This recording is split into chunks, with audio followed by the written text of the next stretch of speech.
Today we're talking unicorn tails. Okay, part one. Now, when you get it to your house, it's going to look like this. It's going to be wrapped up in a ball. Now, the reason that I do this, it seems a little counterintuitive to like ball it up, but it's actually carefully wound so it doesn't have any creases in it, because when the tool doesn't have creases in it, the wrinkles actually come out a lot easier. So all you're going to do is unpack it, take the tissue and the wrapping off, and there we go. So when you first get it, the best way to fluff it is just to take your fingers through it, and I like to do each color, kind of separate each color just to get any tangles out, okay? And if it's the right length, just tie it onto the waist of your little unicorn and you're ready to go. Okay, so what if you get your tail and it's a little bit too long for what you needed it for? I'm going to show you how to trim your tail without ruining it, because the first time I tried it after it was already assembled, it looked awful. So I'm going to show you how to avoid that mistake. So when I make these tails, I create an angled bottom to make them look more horse-like, so it kind of tapers. And if you wanted to do that after the tail is already assembled, it's going to be very tedious because you would need to do each layer itself. And how to do it a little bit easier. So what I've done here is I can show you the wrong way to do it. So I've taken this tail, there are actually two parts to the tail, two parts to each color, I should say. And what I did is I took one half, and what I tried to do here is I tried to take my very sharp scissors. I have fabric scissors, of course, because of what I do, but the sharpest pair of scissors that you have, and I tried to make an angle cut like this when it's just bunched up in my hand.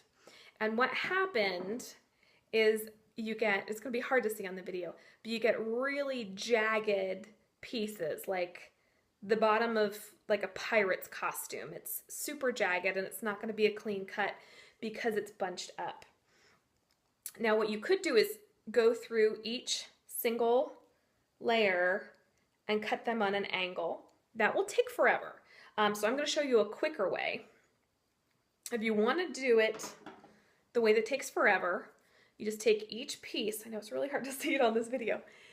Take each piece and just do an angle cut. And you have to be very careful when you open your scissors up again, because if you don't cut exactly where it was, you're going to get that jagged edge. Okay, and that gives you, that's going to take forever. So here's a quicker way to do it with just blunt cutting. Okay, so I just grab the color, make sure that you don't have any tangles here or any folds or wrinkles. Just take that and with your very sharp scissors, just cut it off at the top. Now it will be blunt, so it won't have that really cool tapered look, but if you need to make it shorter so that your child doesn't trip on it, this is going to be a better option and you're going to have less of a jagged look.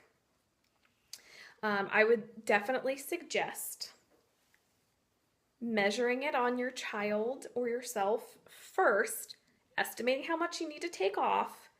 I would not recommend cutting this on the child because kids are wiggly. And don't cut it on yourself either, because it's like giving yourself a haircut. That's just a bad idea. So again, estimate if you want to take about, that much.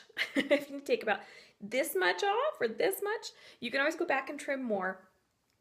But I would just estimate, and then a nice blunt cut, okay? And that will give you the best results when you do all of the other pieces. Okay, so then I did half of the orange here. Smooth it out. So we don't want any of that. Smooth, smooth, smooth.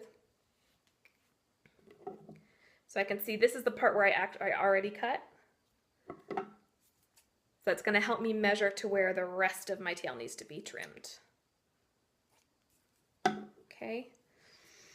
And then just go and do the whole tail. You could try to do the whole tail at once. I wouldn't recommend it because it's really easy with this tool to get things to be a little bit off center. Now you don't need to do anything. I mean, you could just lop it off. I wouldn't recommend that though, because you're gonna get one color longer than the other. I would just do it one color at a time. Now, if you need to trim the ribbon parts, this you just cut and it's fine. It's good to go. The ribbons, I have a little trick for you to show you how to trim it and not have the ribbon fray. So here, you can see, I'm gonna put it over here, this looks better. Here you can see I have it cut. Now if you want to trim it again, take your very sharp scissors and just, well, you can go like this. I prefer an angle cut. Now if you just left it like this, it is, there we go, it's going to start to fray. And you know, I mean, you know, with kids, it's going to get crazy, okay? And then it's going to start to fall apart, and then you might get a string going, and then the kids pull it, and then the whole thing comes apart. So to avoid that, once again, once you tie it around their waist, so tie it around their waist. I don't have my little helper. She refused to help me today because, you know, kids. You tie it on, tie a bow around the waist, and then if you have lots of extra, again, estimate how much you need to cut off. I don't recommend cutting it while on the person because it's just an accident waiting to happen. All right, so estimate how much you need to take off. Take it off of the child, cut, and then here's the trick to keep it from fraying.